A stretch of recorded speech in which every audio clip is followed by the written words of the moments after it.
Hi everyone! Today I'm doing my presentation on Boot Key Island. It's near the Keys in Florida. My name's Sydney, and to begin, I actually want to apologize for the camera quality if it's not very good. I had some technical difficulties screen recording, so I'm gonna do it like this. But this is actually a place I visited.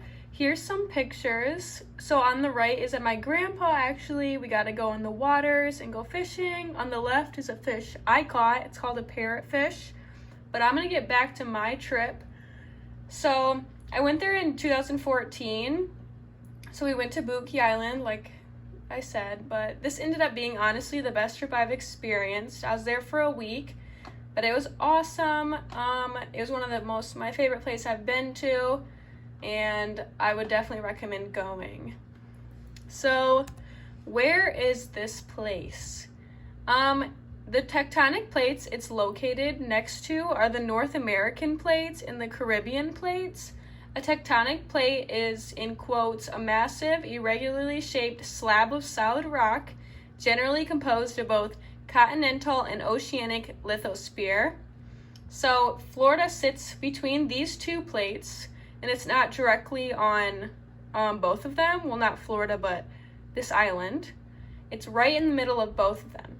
So, the North American tectonic plate covers most of North America, Greenland, Cuba, the Bahamas, Northeastern Asia, and parts of Iceland.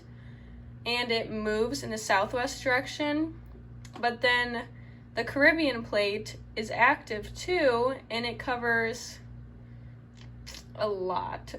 It borders the North American plate, the South American plate, and the Cocos plate.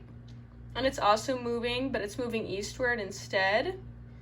So back to the island, the Boot Key Island, it lies in the city of Marathon, Florida. And this is where my family stayed in a rented house. We did not stay on the island, but we did stay right next to it. But the only way to get to the island is through the water, so you have to kayak or take a boat. They actually did have a bridge, I believe on the next slide right here. They had this bridge, but as you can see, there's a hole missing, so you can't drive across it. Years ago, it collapsed, and then the city decided it would cost too much to fix, so it's just stuck as a hole, and you can't use it. This is the island over here. But, so what happens is, basically, you kayak or your boat, but it said it was like $7 million to fix, so they did not want to do that. And on the left, on the farthest side of the bridge on the left, my family and I, we could walk on that from Marathon, Florida, and we actually saw sharks right below us, so that was super cool. In the picture, you can't really tell, but the water is like beyond clear. So it's really awesome.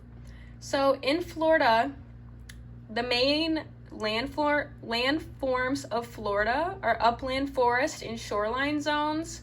So upland forests are forests that can go a long time without being saturated, and this is due to Florida's heat.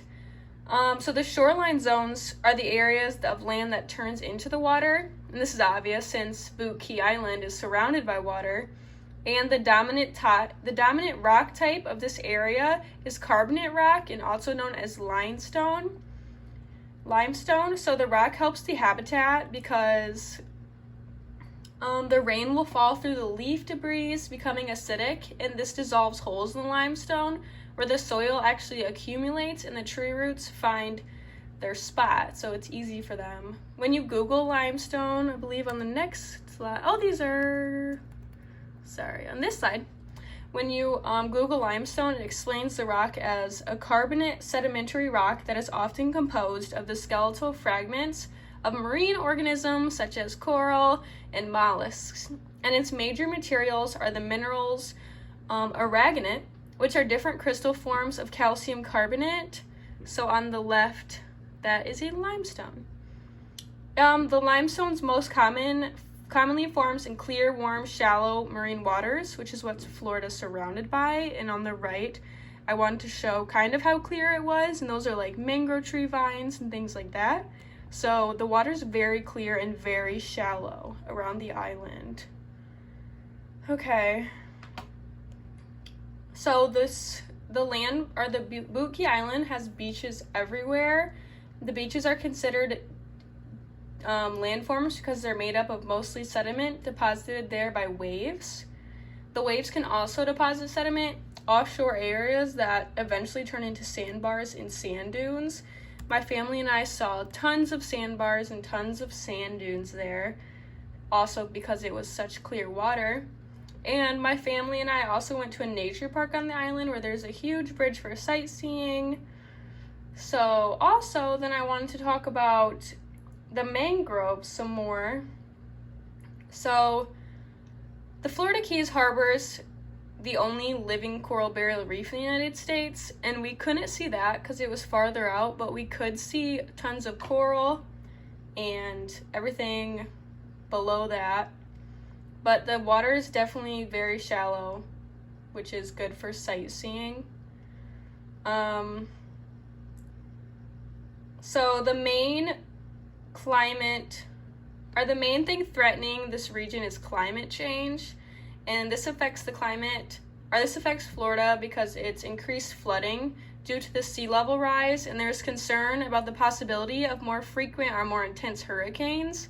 But the rise in sea level is very threatening to the mangroves, and on this slide, these are mangrove trees, and these are like everywhere. These are exactly what I saw when I went kayaking, and we'd go right through the mangrove trees.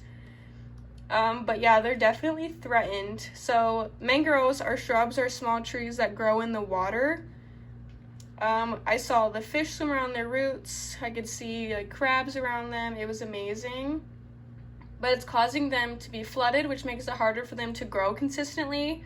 I remember our tour guide actually explained that it's extremely obvious how different the mangroves are growing due to the flooding. He said there used to be much more of them on the island, and they also used to grow around bigger areas, so now there are less of them and they're becoming more spread out. But they're awesome. And this is, on the left's actually my brother, but years ago, but this is where we stayed, and you could see kind of the water. So we were right on the water, and on the right is where we went kayaking, and we'd go under the mangroves, and below us we could see jellyfish, starfish, crabs. I even saw like a few little tiny sharks, and it was amazing. And honestly, I definitely recommend going there. We saw jellyfish, we saw everything, but yeah, Boot Key Island was definitely a privilege to visit and to research. And it comes to my attention that there should be more protection from the island, because it is protected, but it was not very kept up with. And not a lot of money goes into keeping the island clean. So one day I hope to revisit this island and see what I can do to help. But I'd recommend everyone to go to see how pretty it is at least once in their lifetime. So thank you for listening to my presentation. I definitely recommend going to Boot Key Island in Florida.